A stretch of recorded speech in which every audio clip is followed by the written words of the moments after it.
Thanks for listening to the Revelation Lecture Podcast, an audio service of the Wisconsin Lutheran Seminary Library. For more, please visit www.wls.wells.net. Lecture 6, Part B. Well, then chapter 13 gives us the vision of the two beasts, the beast from the sea and the beast from the earth. Now, verse 13, the first verse of chapter 13 says, "And the dragon stood on the shore of the sea," in the NIV. If you have the King James, you have, "And I stood on the shore of the sea." Now, the word dragon is not in the text, but in the Greek manuscripts, not all the manuscripts are the same.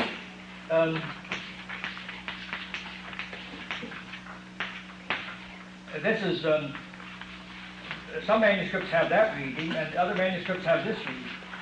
All you have different is one letter. This is "he stood," and this is "I stood." Now, some of the manuscripts say "he stood on the shore of the sea," and some say "I stood on the shore of the sea." And they're about evenly divided. So it's hard to tell which is right, although most scholars agree that it should be "he stood on the shore of the sea," and then the antecedent of "he" will be the dragon. And that's how you get that translation that you have in the NIV. "And the dragon stood on the shore of the sea." And now you have the second vision then. "And I saw a beast coming out of the sea. He had 10 horns and 7 heads, very much like the dragon who has 7 heads and 10 horns. But he has 10 horns and 7 heads with 10 crowns on his horns, and on each head a blasphemous name. The beast I saw resembled a leopard, but had feet like those of a bear and a mouth like those of a lion. The dragon gave the beast his power and his throne and great authority. One of the heads of the beast seemed to have had a fatal wound, but the fatal wound had been healed. The whole world was astonished and followed the beast. Men worshipped the dragon because he had given authority to the beast, and they also worshipped the beast and asked, 'Who is like the beast? Who can make war against him?'" Now this is obviously a reference to a vision that we have in the Old Testament in Daniel chapter 7. Would you open your Bibles to that?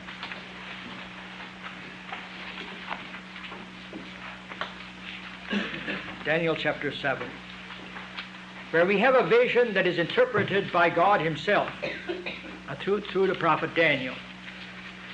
In the first year of Belshazzar, king of Babylon, Daniel had a dream, and visions passed through his mind as he was lying on his bed. He wrote down the substance of his dream.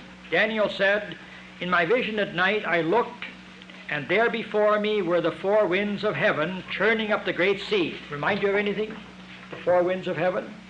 That's Revelation chapter 6, right? Chapter 7, rather. And they were churning up the great sea. 4 great beasts, each different from the others, came up out of the sea. So here's another beast that comes out of the sea, just as in chapter 13. Now look at the description of the 4 beasts. "The first beast was like a lion, and it had the wings of an eagle.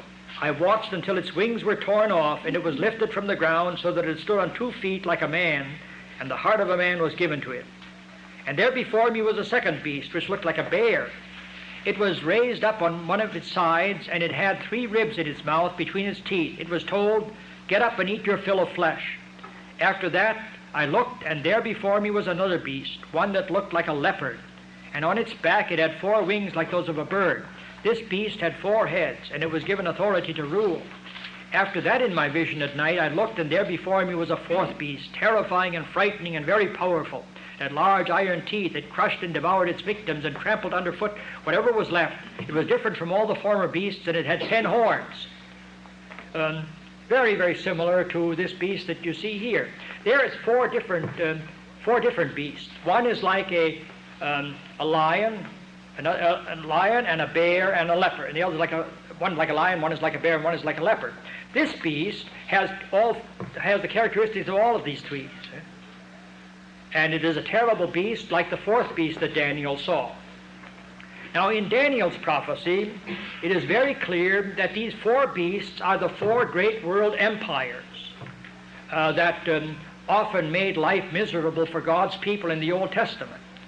So the first beast is the Babylonian Empire. The second beast is the Persian, the Medo-Persian Empire. The third beast is the empire of Alexander the Great. And the fourth beast is the Roman Empire. And all of those empires, to one extent or another, were enemies of God's people. The Persians at first favored the children of Israel, but later on the Persians almost wiped the Jews off the face of the earth. In the story of Esther shows us how the Persians were prevented from destroying the Jews completely.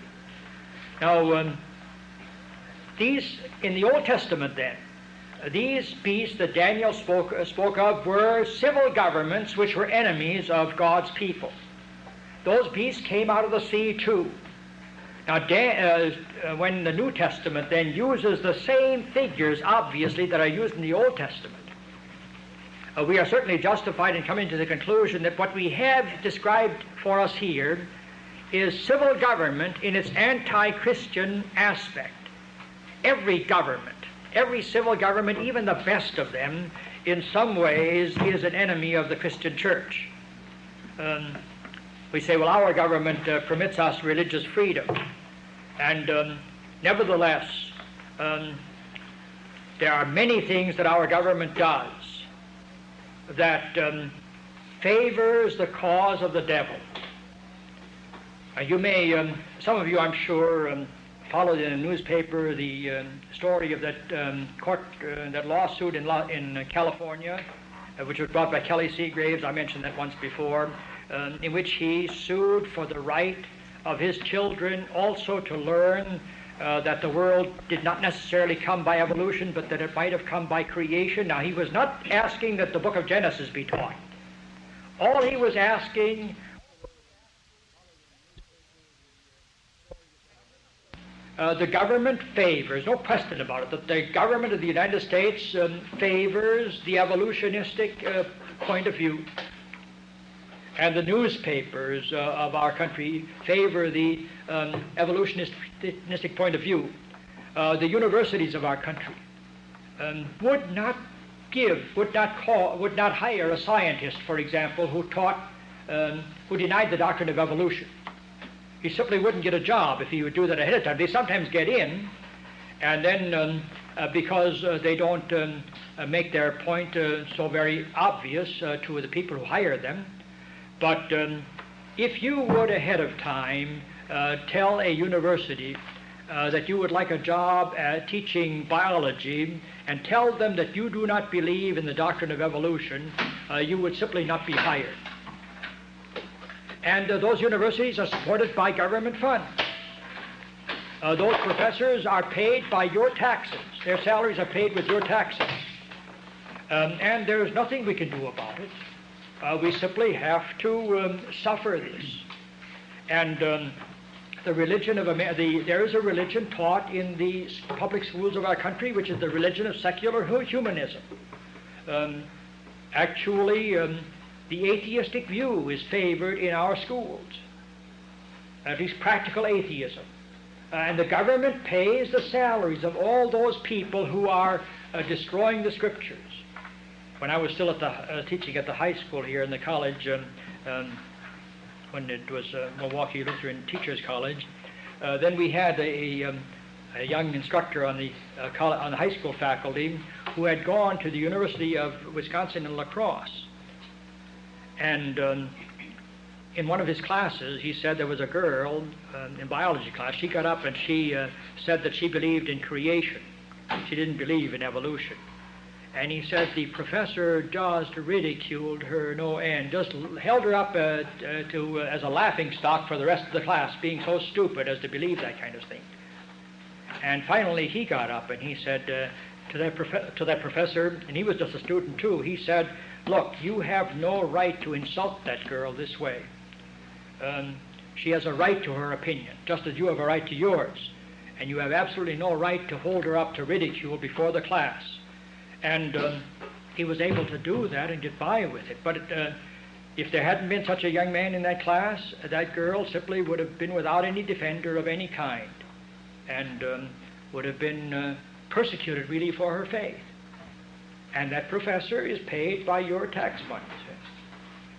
Now, and that's the United States government, a government which is certainly one of the best governments in the whole world.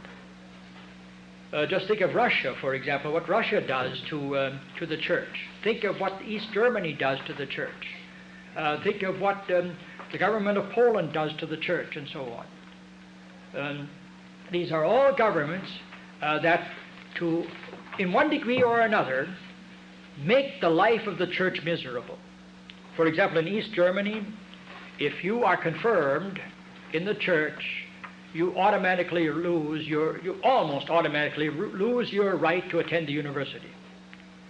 One of the pastors of the Free Church in Germany in Halle has a daughter who is highly talented as a musician, very, very fine organist, and she wanted to go to the university to study music, and she was simply told there was no place for her, and the only reason there was no place for her was because she's a Christian.